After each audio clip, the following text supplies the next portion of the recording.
Now to get us started with our portrait of Sully, let's start with a basic shape, and that shape's going to be a circle here.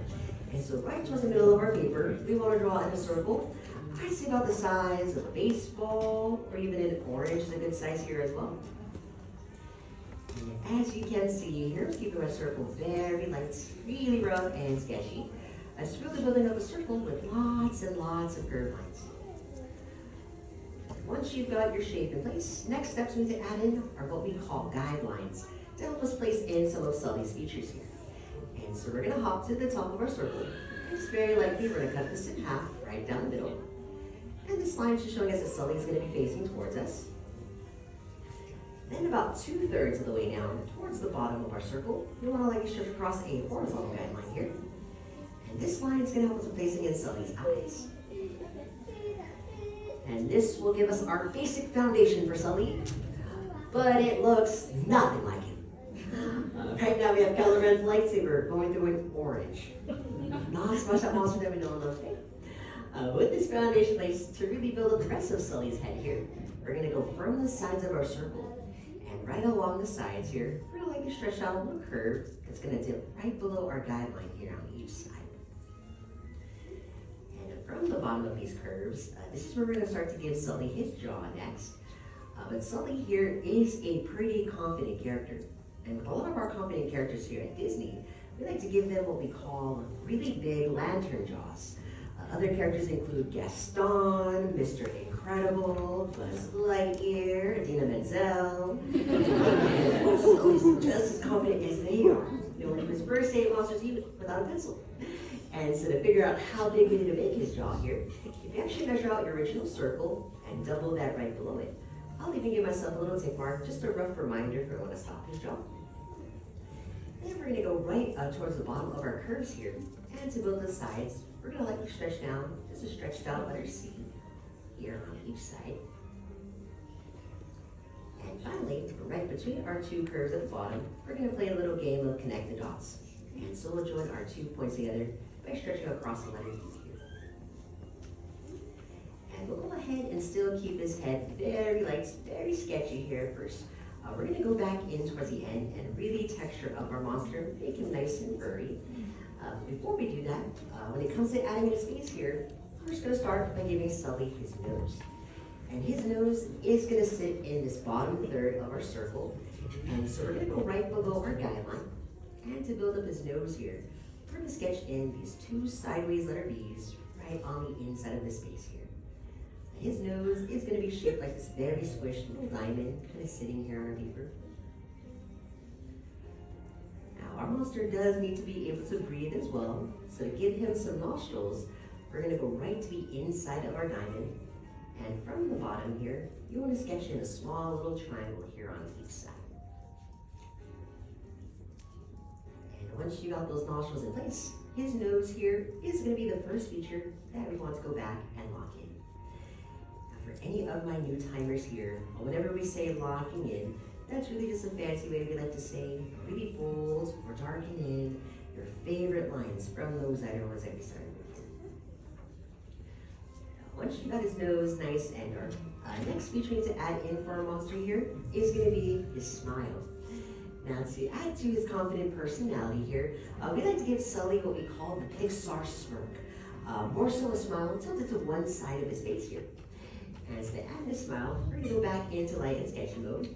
And just right below his nose here, we're going to add in that smile by stretching up this letter U. That's going to curve over to the left-hand side of our circle. And this U shape will give us just the start to Sully's smile. To make his smile even cuter, we're going to go to the end of our letter U, and over here on the left-hand side, we're going to cap this off with a little rainbow. This is giving Sully what we call a smile line, just a little crease to show that his cheek is being pushed up, and he smiles nice and big. But with Sully being a monster though, we are going to be seeing a tooth poking out from outside his smile. And you can add in this tooth anywhere along this letter U. Just adding in a small little rounded triangle and a little candy corn here. And once you got his tooth in place, last feature to add on just right below his smile is a little indentation for his lower lip. And so you want to go right from this center guideline and draw in a very subtle letter U here. Monsters Inc. here was actually directed by a gentleman named Pete Docter, and you may be familiar with his work as he's responsible for directing not only this film, but also Up, as well as Inside Out as well. And his most recent film, I think, was actually Soul, one of his own personal projects there. Once you got to smile nice and dark, that pretty much gives us all we need for the lower half of our monster. And so now's the time for us to really bring Sully to life. When it comes to adding in his eyes here, they're very much big and expressive. And so we're going to start his eyes, just going right above our nose here, and pretty close to our center guideline. We're going to sketch in a couple of circles for the starts of his eyes here. Now, when Pixar was trying to find a voice actor for Sully, they originally wanted Bill Murray to voice this character. And they actually had Bill Murray come into the studio where he actually recorded some of Sully's lines. And when Pixar tried to offer the role to Bill Murray never actually got back to Pixar. He never answered the phone when they called. And so they kind of took that as a no. But it's there, we decided to give the role to John Goodman, and the rest is history. Now, once you've got those circles in place, what I'm doing here is just thickening up the tops of Sully's eyes a little bit more, just to give him more of a lash line, just some added extra credit here. But we don't want to leave Sully like this here, otherwise he's gonna look like he's seen some things in Monstropolis, which he definitely has, especially when little Boo comes into their world. And so when he comes to wake up with his pupils, you can really get creative with your monster. You can have him looking any way you'd like, maybe up, down, cross-eyed. You can add some hearts or stars, maybe little Mike Wazowski's in his eyes. We want to keep them nice and classic. It's right on the inside of each eye here. I'm drawing just a couple of smaller circles for his pupils. And since the eyes are really where we as the audience connect with our characters, I like to go back in, push down just a little bit harder on my pencil, and I'll bring all of that attention and focus. Is right to the middle of his eyes here. And once you've got your monster really nice and awake, to make him a little bit more expressive here, we do want to give Sully some eyebrows next. But the best way that I can describe the shapes of his eyebrows, you want to think of these neck shapes really like we're drawing in some Cheeto Puffs. Because his eyebrows are these very thick, rounded rectangles that sit above his eyes here. And so to start his eyebrows, I'm going to start just right above his left eye. And from right above it, you want to lightly sketch in these two rainbows sitting right above this eye here. But to really give ourselves that Cheeto Puff shape, we're going to close on the ends of our rainbows, just adding in a very subtle letter C curve here on the ends. And to complete his confident look, for this right eyebrow, we're going to have this one arching up a little bit higher. And so from this right eye, we'll add in those same two rainbows, just arching this up higher on the right. And we'll make that second Cheeto Puff, just closing off the ends here. But just like the rest of his head shape, we're going to keep the eyebrows nice and light as well. We're going to add in some of that texture to them. Before we add in that texture here, the last feature to add on for our monster are going to be his horns on the sides of his head. And so to add in those horns for Sully, we're going to go right to the side of his head here. And from right above our guideline, we're going to build up the bottom of the horns first by stretching out a letter U here on each side.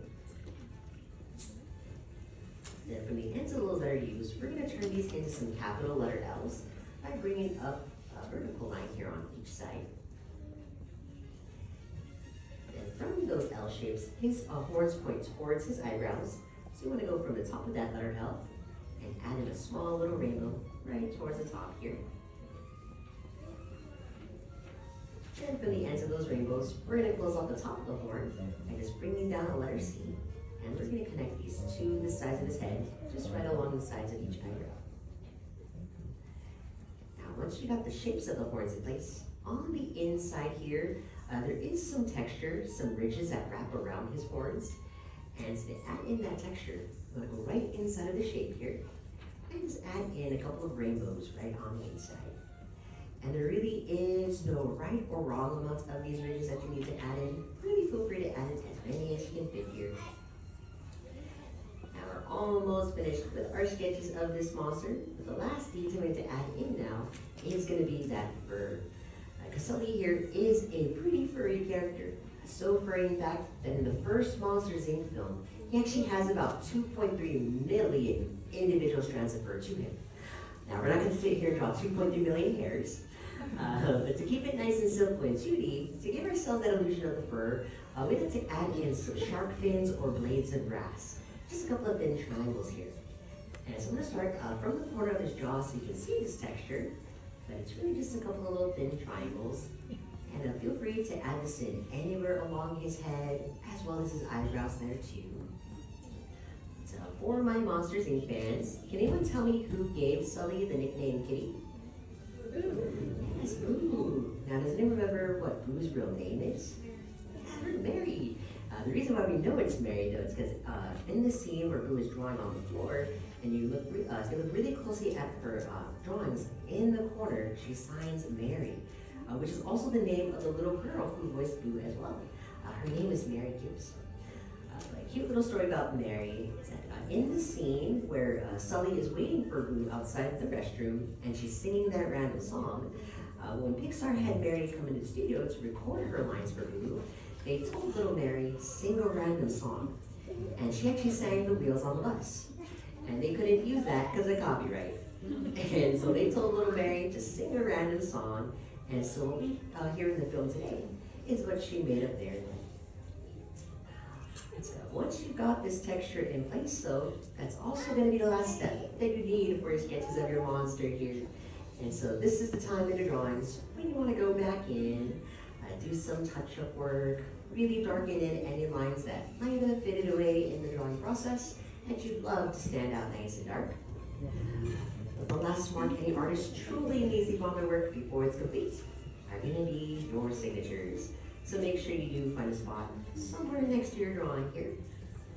And go ahead and sign big and proud, because you have just learned how to draw your very own portrait of Mr. James Patrick Sullivan. Yay!